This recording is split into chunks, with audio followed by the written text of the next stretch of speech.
안녕하세요. 책 읽어주는 여자 에셀의 박미경입니다. 우즈베키스탄 선교사이신 김종호 목사님은 내 삶에 새 일을 행하시는 하나님을 아주 극적으로 여러 번 만나셨는데요. 그 놀라운 이야기 한번 들어보세요. 대전 신학교에 다닐 때 어느 날부턴가 한쪽 다리가 아프고 통증이 느껴졌다. 며칠이 지나자 다리에 마비 증세가 느껴지며 말라가기 시작했다. 의사도 원인을 모르겠고 병명이 나오지 않는다고 했다. 교회 성도들도 내 다리를 보고 왜 그렇게 자꾸 말라가요 걱정했다. 마치 바늘로 콕콕 찔러대듯이 무릎이 아팠다. 시간이 지날수록 한쪽 다리가 다른 쪽 다리와 크게 차이나게 말라가고 있었다. 한 달쯤 되었을 때 성령님의 감동이 왔다. 하나님께 시간을 구별하여 기도하라. 충남 홍성에서 그 먼 오살리 기도원으로 당장 올라갔다. 3일 금식을 작정하고 기도굴에서 이틀째 기도할 때 아주 부드럽고도 분명한 하나님의 음성이 들렸다.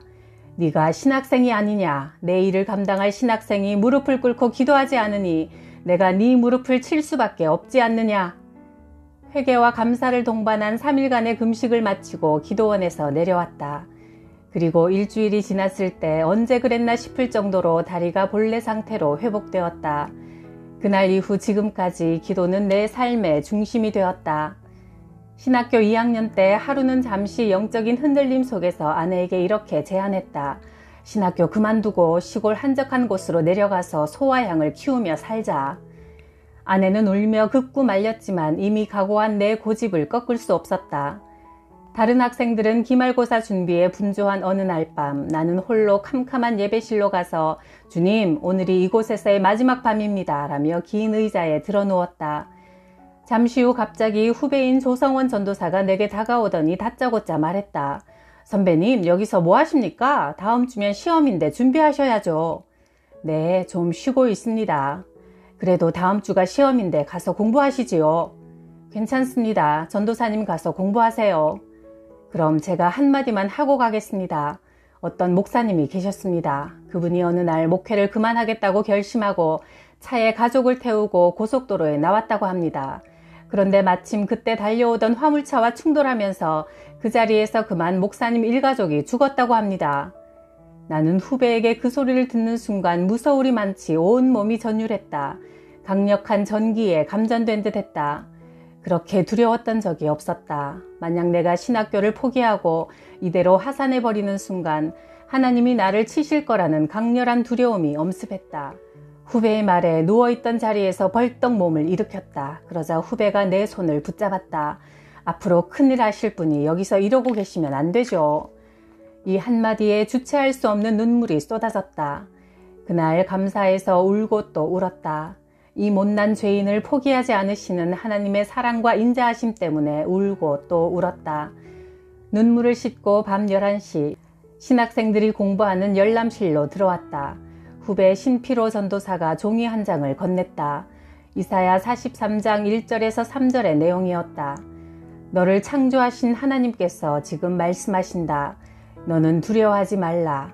내가 너를 구원하였고 내가 너를 지명하여 불렀으니 너는 내 것이라. 나는 또 울었다. 회개와 감사의 눈물이었다. 이후 지금까지 목회하면서 힘들고 어려운 상황이 많았으나 주님 곁을 떠난다는 생각은 한 번도 해본 적이 없다. 천국 가는 그날까지 주님과의 동행은 계속될 것이다. 하나님, 이 못난 죄인을 통해 무슨 영광 받으실 것이 있으시다고 이렇게까지 저를 사랑하십니까? 자주 고백하고 거듭 고백하게 되는 내 신앙의 고백이다. 나는 무당집에서 태어났다. 어머니가 무당이어서 집에는 지옥 마왕 같은 무서운 형상과 동자들이 그려진 탱화가 걸려 있었고 불상이 모셔져 있었다. 1978년에 성탄절 새벽 2시경 조용하던 문 밖에서 노랫소리가 들려왔다. 고요한 밤 거룩한 밤. 주무시던 어머니가 지금이 몇 시인데 정신없는 놈들이 있느냐며 불이 나게 대문 쪽으로 달려나가셨다. 누구냐? 이 한밤중에 남의 집 대문 앞에 와서 떠드는 놈들이. 어머니의 환한 얼굴과 맞닥뜨린 학생들이 당황하여 형님의 이름을 말했다. 김종희 회장님 댁 아닙니까? 내 아들인데 너희는 누구냐? 저희는 읍내교회에서 왔는데요. 교회? 우리 아들 교회 안 다닌다. 아닌데요. 아드님이 저희 교회 고등부 회장이신데요. 얼마나 열심이신데요. 뭐? 어쨌든 우린 교회 안 다니니까 썩 돌아가라. 이 사건은 우리 집안의 영적 전쟁의 신호탄이 되었다. 다음날 밥상 앞에서 어머니가 먼저 입을 떼셨다. 너 솔직히 말해라. 교회 다니냐? 예. 아니 이 자식이 너 무당집에서 예수 믿으면 망하는 거 몰라? 당시 어머니는 구타로 찾아오는 사람들의 얼굴만 봐도 왜 오는지 이유를 아실 정도로 신통력이 있으셨다. 아닙니다 어머니. 예수님 믿으면 망하지 않고 오히려 구원을 받습니다.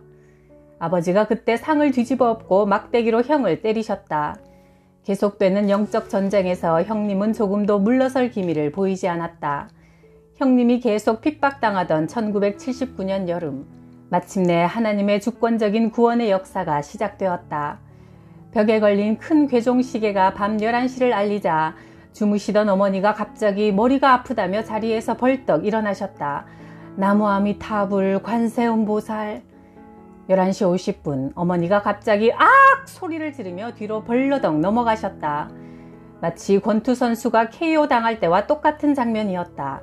아버지는 종호야 네 엄마 죽은 것 같다며 꼼짝 않고 누워 계신 어머니를 이리저리 살피셨다. 그리고 10분 뒤 괴종시계가 자정을 알렸다. 12번의 타종이 멈추는 순간 마치 시체 같았던 어머니 입에서 하나님이라는 말이 튀어나왔다.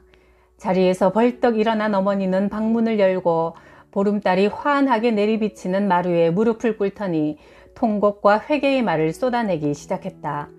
예수의 옛자도 관심 없던 어머니에게 강력한 성령의 임재가 임한 것이다. 이렇게 밤 12시에 시작된 어머니의 회개와 감사기도는 교회에서 새벽 예배 종을 치는 4시 반까지 계속되었다. 교회의 종소리가 멈추는 동시에 어머니는 대문을 열고 어디론가 쏜살같이 나가셨다. 아침 7시경 어머니가 집으로 돌아오셨는데 발을 보니 흙으로 범벅이 되어 있었다. 엄마 어디 다녀오셨어요? 교회 가서 새벽 예배 드리고 왔다. 교회가 어디 있는지 몰랐는데 내 속에서 이끄는 힘이 읍내교회로 인도하여 그곳에서 예배드리고 왔다. 어머니가 처음으로 하나님을 만나고 예배드린 교회는 우리 집에서 걸어서 30분 거리에 있던 대한예수교 장로회 소향교회였다. 당시 담임교역자는 김철중 전도사님이셨고 작년 50여 명이 출석하던 시골의 작은 교회였다. 어머니가 교회를 다녀오신 그날 오후 옆집 정식이 할머니가 우리 집에 찾아오셨다. 이분도 어머니의 영향을 받아 절에 열심히 다니던 분이었는데 어머니에게 물으셨다.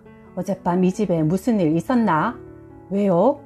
글쎄 어제 새벽에 큰 소리가 들려 무슨 일인가 싶어 나와봤지. 그런데 이 집을 쳐다보니 이 집 지붕 위에 빨갛게 불붙은 큰 나무 십자가가 박혀있는 게 아닌가. 불은 붙었는데 나무가 타지는 않고 내가 그것을 보고 얼마나 놀랬던지 내가 그걸 보고 쓰러졌나 봐. 우리 며느리랑 아들이 나를 방으로 데려다 눕혀놨다는데 낮에야 깨어났어. 무슨 일이 있었나? 예수님을 만난 어머니의 삶에는 많은 변화가 있었다. 어머니는 예수님을 만나기 전에 술을 엄청 드셨다.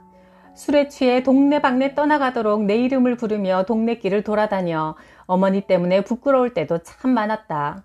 어머니는 전봇대에 옷을 벗어 걸고 길에서 누워 자려고 하신 적도 있었다. 그런 어머니가 예수님을 만난 후 어느 날 속상한 일이 있어 막걸리 한 대접을 들이키는 순간 으악! 으악! 컥! 컥! 하시며 예전에 그렇게 잘 드시던 막걸리를 다 토해내셨다. 어머니가 몹시 놀란 표정으로 말씀하셨다. 하나님께서 이런 모습을 정말 싫어하시는구나. 다시는 마시면 안 되겠다. 구원받은 성도들의 몸은 정말 예수님의 피로 씻은 거룩한 성령님의 성전임에 틀림없다.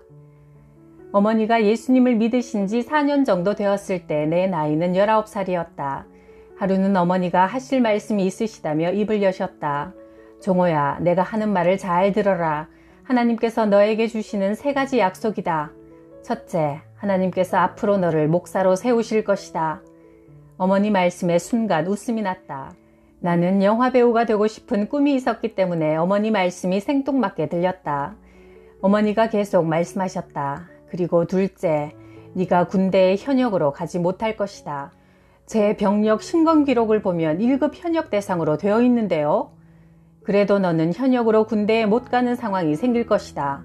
마지막 셋째로 너에게 아들을 주실 것이다. 이것이 너에게 주는 하나님의 약속이시다. 사실 당시 어머니 말씀은 내 귀에 하나도 들어오지 않았다. 어머니는 하나님을 만난 후 하루도 쉬지 않고 대청마루에서 새벽 저녁마다 기도를 드리셨다. 내가 어머니 말씀을 들은 지 3개월 뒤 어머니는 소천하셨다. 하나님께서 어머니를 천국으로 부르시던 그 전날 어머니는 미용실을 다녀오셨고 새벽에는 목욕을 하시고 깨끗한 옷을 꺼내 입으셨는데 하나님께서 그날 오후 어머니의 영혼을 불러가셨다. 아름다운 소천이었다. 그 후 나는 어머니의 예언적인 유언대로 홀아버지를 모셔야 되는 상황에서 갑작스럽게 방위 입영 통지서를 받았다. 그리고 21살에 결혼해 아들을 얻었고 1997년 목사가 되었다. 1988년 내가 신학교에 입학하자 아내는 성도들이 하는 말 때문에 큰 아픔을 겪게 되었다.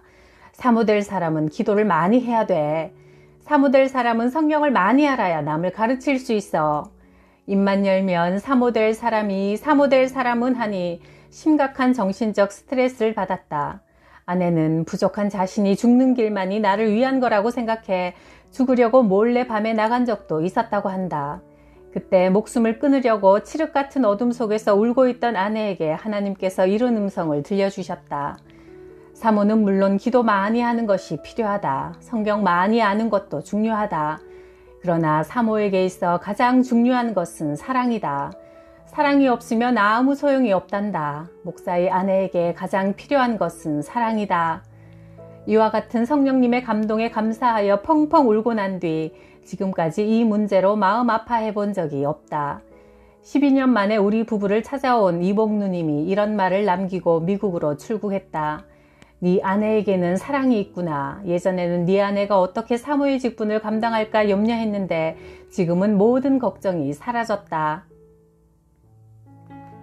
1997년 어느 날 점심을 먹고 밖으로 놀러 나간 초등학교 4학년 아들이 날이 어두워지도록 집으로 돌아오질 않았다. 그날따라 유독 강한 눈바람이 앞을 분간할 수 없을 정도로 세차게 불었다. 아들은 외아들이었고 밖에 나가 찾아봐도 보일 기미가 전혀 없었다. 당시 유괴 사건이 빈번하던 때라 별별 생각이 다 들기 시작했다. 그런데 신기하게도 그 세찬 눈바람 속에서 아들로 인해 가슴 졸이며 서 있던 내 머릿속에 지난날 하나님 앞에 러시아 선교사가 되겠다고 서원한 일이 떠올랐다. 그리고 동시에 눈물이 흘러내렸다. 내가 아들을 애타게 기다리는 것처럼 선교지의 영혼들을 되찾고 싶어 하시는 하나님의 애타는 사랑을 느꼈기 때문이다. 주님, 아들을 돌려보내 주십시오. 그러면 선교지로 가겠습니다. 이 기도가 끝나자마자 저 멀리 한 건물 모퉁이에서 아들이 톡 튀어나왔다. 아들을 데리고 집으로 들어와 하나님께 감사 기도를 드렸다. 주님, 감사합니다. 선교지로 가겠습니다. 길을 열어주십시오. 6개월 후 총회 선교부에서 연락이 왔다. 우즈베키스탄으로 갈 준비를 하세요. 1997년 나는 목사와 선교사라는 영광스럽고도 귀한 직분을 받고 우즈베키스탄을 향해 비행기에 몸을 싣게 되었다. 너를 창조하신 하나님께서 말씀하신다. 두려워하지 말라. 내가 너를 구원하였고 내가 너를 지명하여 불렀으니 너는 내 것이라. 이사야 43장 1절. 우리를 창조하신 하나님께서 우리 삶에도 날마다 놀라운 새 일을 행하실 줄 믿습니다. 그 하나님 아버지의 사랑 안에서 두려워하지 마세요. 구독, 좋아요, 댓글로 언제나 저에게 기쁨을 주셔서 감사해요.